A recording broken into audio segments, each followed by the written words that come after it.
Jack Ryan web series के episode 5 की शुरुआत में हम पेरिस में उस चर्च का सीन देखते हैं जहां सुलेमान के लोगों ने जहरीली गैस फैलाई थी।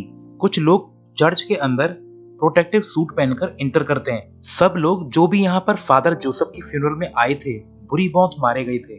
रिपोर्ट में बताया जाता है कि टोटल 306 लोगों की मौत हुई है इस अटैक में, और इस अटैक की रिस्पॉन्सिबिलिटी मूसा बिन सुलेमान ले लेता है और वो पेरिस की पब्लिक के सामने ओपन करता है कि ये तो बस शुरुआत है।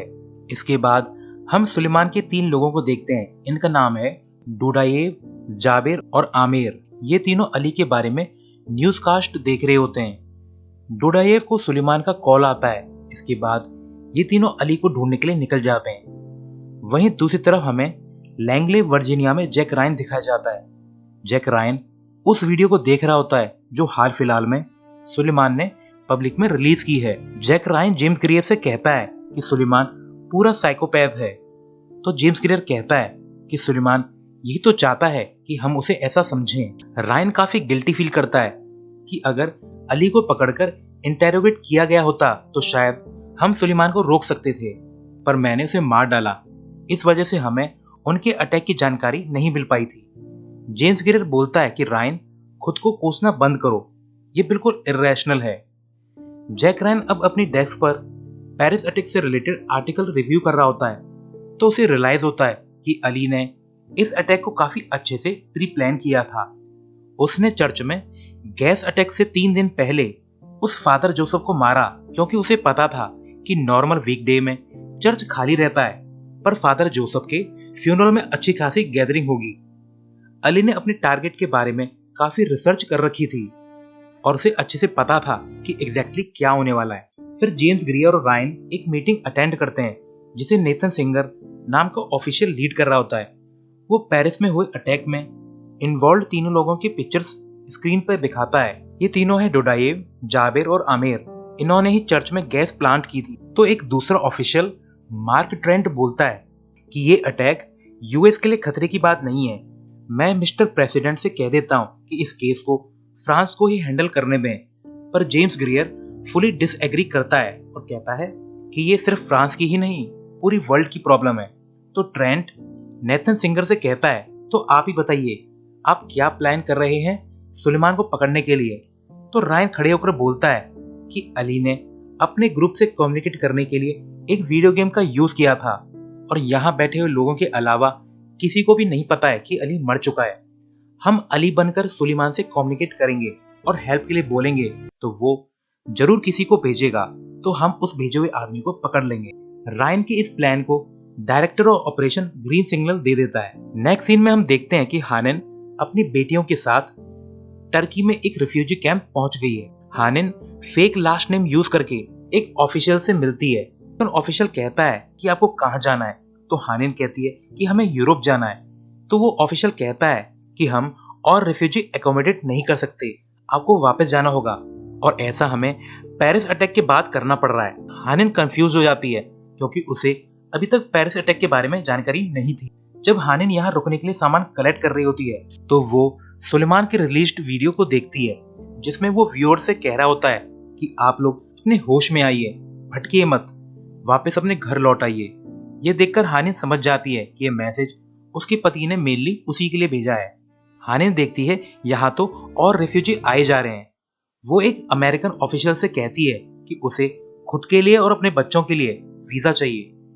अमेरिकन ऑफिशियल कहता है कि वीजा मिलना तो बड़ा मुश्किल है और पॉलिटिकल एज़लम यानी कि शरण खास सिचुएशन में ही मिल सकती है, जैसे अगर सरकार को कोई यूजफुल इंफॉर्मेशन प्रोवाइड करा सकें तो हानिन रिवील करती है कि मेरे पति ही सुलेमान है और वही पेरिस में हुए अटैक के मास्टरमाइंड है। वो ऑफिशियल पूछता है कि अपने हस्बैंड की लोकेशन बताइए, तो हानिन कहती है कि ये मैं नहीं बता सकती वरना मेरे बेटे की लाइफ खतरे में पड़ जाएगी। तो ऑफिशियल कहता है मुझे कुछ और इन्फॉर्मेशन चाहिए, तभी आपकी स्टोरी पर भरोसा किया जा सकता है। पर हानिन घबराकर यहाँ से भाग जाती है, यह कहकर कि मुझे यहाँ पर आना ही नहीं चाहिए था। इसके बाद हानिन मिस्टर सादिक नाम के शख्स से मिलती है और बोलती है कि आपके बगल वाले टेंट के आदमी ने ही मुझे आपके पास भेजा है, मुझे 2 बच्चों के साथ यूरोप जाना है। तो मिस्टर सादिक कहता है कि मैडम, यूरोप तक का रास्ता काफी लंबा और खतरनाक रहेगा, उसमें काफी खर्चा भी आएगा।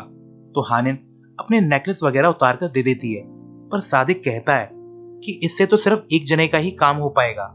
इस पर हानिन हाथों की ज्वेलरी उसको दिखाती है, तो सादिक हेल्प करने के लिए राजी हो जाता है। पर तभी हम देखते हैं कि याजिद, जो कि पता नहीं कैसे बॉम्ब से बच गया था, हानिन को ढूंढता हुआ यहाँ तक पहुंच जाता है। पर हानिन और उसकी बेटियां एक ट्रक में बैठकर यहाँ से रवाना हो चुकी थी। इसके बाद हमें सीरिया में अल मंजार का सीन दिखाया जाता है, जहाँ सुलेमान के लोग अगले अटैक के लिए ट्रेनिंग कर रहे होते हैं। सुलेमान इब्राहिम से पूछता है कि हानिन और बच्चियों का कुछ पता चला क्या, तो इब्राहिम इन्फॉर्म करता है कि याजिद की तरफ से अभी कोई भी खबर नहीं आई है। फिर हमें फ्लैशबैक में सुलेमान दिखाया जाता है, जो कि फ्रांस में है और एक इंटरव्यू के लिए पैनल के सामने जाता है, पर पैनल उसे उसकी कम्युनिटी के कारण भाव नहीं देते और बेइज्जत करके भगा देते हैं। फिर हम प्रेजेंट में उन होस्टेजेस में से डॉक्टर नेडलर को देखते हैं, जो कि सुलेमान से मिलने आता है और कहता है कि हमारे लोग मेडिकली फिट नहीं है, उन्हें एड चाहिए, अच्छा खाना, दवाई, पानी। सुलेमान कहता है कि आप लिस्ट बना दो, हम सब प्रोवाइड करा देंगे। वहीं फ्लैशबैक में सुलेमान अपने भाई अली से मिलता है और उसे पता चलता है कि अली के पास एक गन है। सुलेमान अली को काफी डांटता है, तो अली बोलता है कि मैं जिंदगी भर टूरिस्ट की पेंटिंग नहीं बना सकता। अली कहता है कि भाई आपकी जॉब का क्या हुआ, आप ही हमारी लाइफ बदल सकते हो। तो सुलेमान बोलता है कि हम जिस कम्युनिटी से बिलोंग करते हैं और जिस जगह से बिलोंग करते हैं, उस वजह से मेरा यहाँ पर कोई भी चांस नहीं है। इसके बाद अली सुलेमान को चीयर अप कर ही रहा होता है कि तभी यहाँ पर दो पुलिस वाले आ जाते हैं। सुलेमान काफी घबरा जाता है क्योंकि अली के पास एक गन थी, तो वो खुद पुलिस वालों से भिड़ जाता है और अली को यहाँ से भगा देता है। इसके बाद सुलेमान को जेल हो जाती है और जेल में अली जब सुलेमान से मिलने आता है तो सुलेमान का पूरा नजरिया ही बदल चुका था। सुलेमान कहता है कि जेल में मैं कुछ लोगों से मिला, अब मुझे एहसास हुआ कि मेरी सही जगह कहाँ है। वो अली से कहता है कि बस यहाँ से निकलने दो, सब कुछ बदलने वाला है। इसके बाद हमें नेवादा में ड्रोन पायलट विक्टर को हम देखते हैं, जिसे पता चलता है कि उसने स्ट्राइकर के हाल फिलहाल में जिस मोपेड वाले बंदे को उड़ाया था वो रियल टारगेट नहीं था, कुछ मिस्टेक हो गई थी।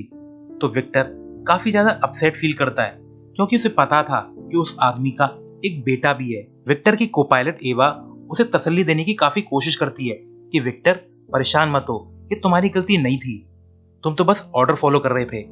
इसके बाद ये दोनों ब्रेकफास्ट पे मिलते हैं। विक्टर कहता है कि मैंने सीईओ से बात करी है, उसने कहा कि विक्टर तुम लीव पर हो आओ।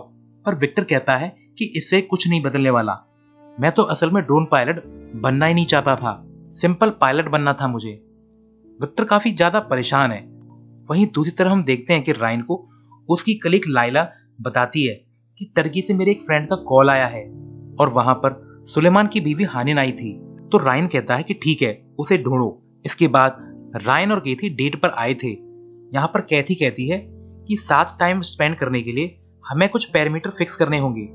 कभी कभी का डिस्ट्रैक्शन तो अच्छा लगता है, पर मैं रिलेशनशिप में ज्यादा इन्वॉल्व नहीं होना चाहती।